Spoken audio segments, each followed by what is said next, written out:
Okay, the bees this morning, it's soil test day. I'm doing, this test is sort of, I did this 3 years ago, got results. I've been cover cropping ever since with buckwheat, and I did tillage radish last fall. And I have since mounded the topsoil into planting rows, and the aisles are pretty barren. So what I did first in the aisles is I've taken cores up this aisle, which is kind of in the middle of everything, and I've taken 3 core samples, and I have a little bag here of, well, they kind of look like doggy droppings, but these are the core samples. Now what I'm going to do is use my coring tool to take core samples from the row. And because the roots of the trees are going to be at a certain point, I'm going to go at the low point of the row with the coring tool, and I'm going to kind of scoot in at an angle.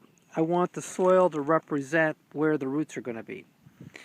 This is going to be before. Now what I'll do after is one row is going to get treated with calcium carbonate, one row is going to get treated with Milorgamite, I think I was saying that one, Aragonite, whatever, from Fertrell, and the other row is going to be a control. I'm not going to treat it with anything, and we're going to see how the trees do. They'll all get similar fertilizer, but those amendments are intended to shift the pH. And after I put that stuff down, I will, in the fall, I'll take new core samples when it's had time to work and see did I shift the pH at all.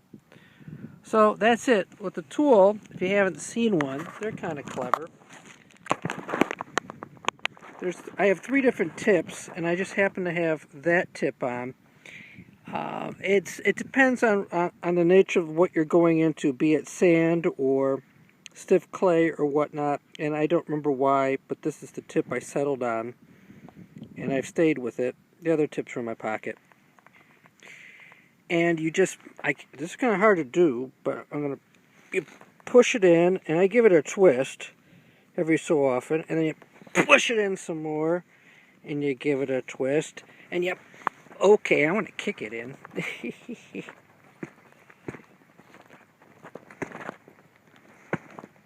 I hope you saw that. Alright, I'm going to give it one more twist. And looky, I have a core sample. And what I'll do is I'll bag this core sample, then I'll go down and take another one, then I'll go down and take another one. The core samples then, I'll crumble them up on parchment paper in the oven to dry them, crumble them till they're dust, and mix them up really good, and pull out all the leaves and twigs that really don't represent what I want them to look at, and they go off to Penn State. So I'm looking at pH, calcium, manganese, I can't remember the rest.